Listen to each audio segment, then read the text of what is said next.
In this final part of my Phasmophobia analysis series, I'm looking at a new group of ghosts that push player knowledge and adaptability even further. Unlike the previous episodes, many of these ghosts don't just rely on speed or aggression, they rely on deception, inconsistency, and psychological pressure. From ghosts that change behaviour entirely mid-game, to ones that manipulate sanity, doors, or even player assumptions, these mechanics force players to constantly question what they think they know. In this episode, I'll be analysing how these ghost types influence investigation, strategy, communication, and overall player psychology, and why that makes Phasmophobia such an effective design. If you have enjoyed this series, then please let me know, because I actually had a lot of fun doing this, despite the fact that it was for a college project. I still had a lot of fun, so I'd be more than happy to do this for other games and analyse some other little bits. I don't know, it was fun. Just like and subscribe if you enjoy, and please leave a comment if you want to see any more of this. The first ghost that we are going to cover is the Revenant. The evidence you get for a Revenant ghost is ghost orbs, ghost writing, and freezing temperatures. The Revenant is one of the clearest examples of contrast-based horror design. While roaming, it moves at just 1 meter per second, significantly slower than most other ghosts. This creates a false sense of safety. Players may assume that if they see it drifting slowly through a hallway, they have time to reposition. However, the moment a Revenant detects a player, whether that be through line of sight, speech, or active electronics, it immediately accelerates to 3 meters per second, nearly double the base hunt speed of most ghosts.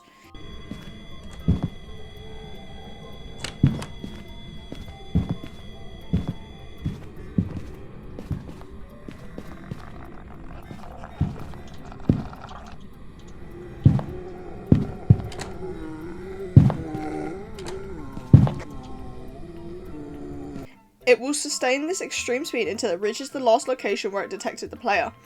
This creates a dramatic shift from calm to chaos. The Revenant punishes noise, panic communication, and careless electronics use. It teaches players that silence is survival. Mechanically, it reinforces one of Phasmophobia's core horror principles: danger can escalate instantly. The slow roaming phase builds tension, not because it's aggressive, but because players know how quickly it can change. The next ghost we are going to cover is the Shade. The evidence for a Shade is EMF 5, ghost writing, and freezing temperatures. The Shade is defined by restraint. It is less likely to perform interactions than any other ghost, making it feel quiet and distant. It will not hunt in the same room as a player, and it will not perform ghost events in the same room either, though it can begin an event elsewhere and teleport towards the player. It also refuses to perform EMF 2, 3, or 5 interactions while in the same room. This directly interferes with investigation tools, forcing players to leave the room in order to gather evidence. The Shade cannot perform sing ghost events and cannot perform the raise and throw at player interaction. It prefers the shadow ghost model during events and is the only ghost that can appear as a shadow model during summoning circle, music box, or monkey paw events. Its hunt threshold is low at 35% average sanity, and it hunts at the standard 1.7 meters per second. The Shade creates fear through isolation. It forces players to separate and create unease through lack of activity rather than aggression. The next ghost we are going to cover is the Spirit. The evidence you get for a Spirit is EMF 5, Spirit Box, and ghost writing. The Spirit is possibly one of the most boring ghosts, and there's not really all that much information about it, but you know. The Spirit functions as the control group of Phasmophobia's ghost design. It hunts at 50% average sanity and moves at 1.7 meters per second, aligning with standard expectations. However, its defining trait is its interaction with incense. After being incensed, the Spirit must wait 180 seconds before attempting another hunt, double the standard 90 seconds. This extended cooldown creates a strong sense of relief when players correctly identify it. The Spirit rewards careful item usage and timing. It is less about surprise and more about control. The Spirit demonstrates how even subtle rule changes can meaningfully alter pacing. The next ghost we are going to be covering is the Thaye. The evidence for a Thaye is ghost orbs, ghost writing, and dots. The Thaye is built entirely around aging. Every 1 to 2 minutes, the Thaye attempts to age. If a player is in the same room when it attempts, it successfully ages. If not, it waits another 30 seconds and tries again. When young, the Thaye is extremely dangerous. It hunts at 75% average sanity and moves at 2.75 meters per second, making it one of the fastest ghosts in early stages. It is also more active when young.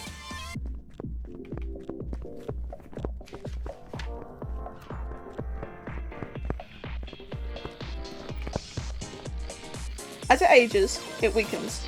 At its oldest, it can hunt at just 15% average sanity and slows to 1 meter per second.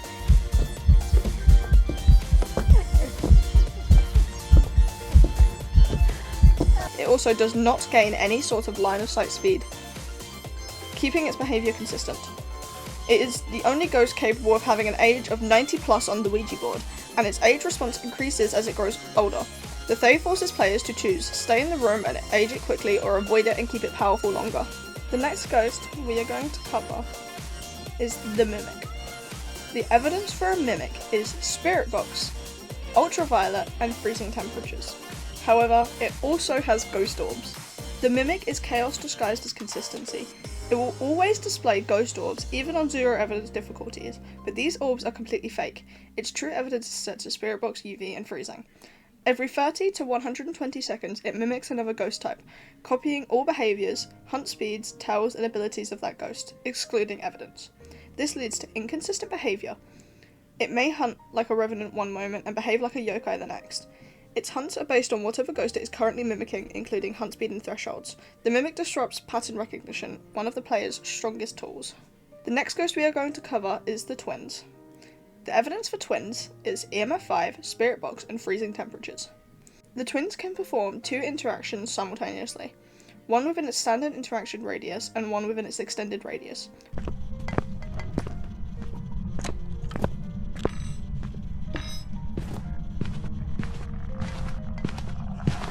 On small maps, this is 2.12 meters and 8.48 meters. On large maps, this increases to 4.24 meters and 16.97 meters. This makes it seem like the ghost is in 2 places at once. During hunt, it alternates between 2 speeds, 1.5 meters per second when hunting from its standard range,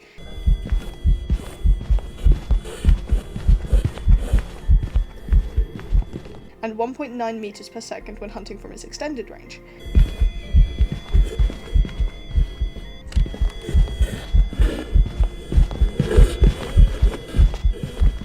However, motion sensors, salt, and spirit box responses only occur at its physical location, allowing attentive players to identify the truth.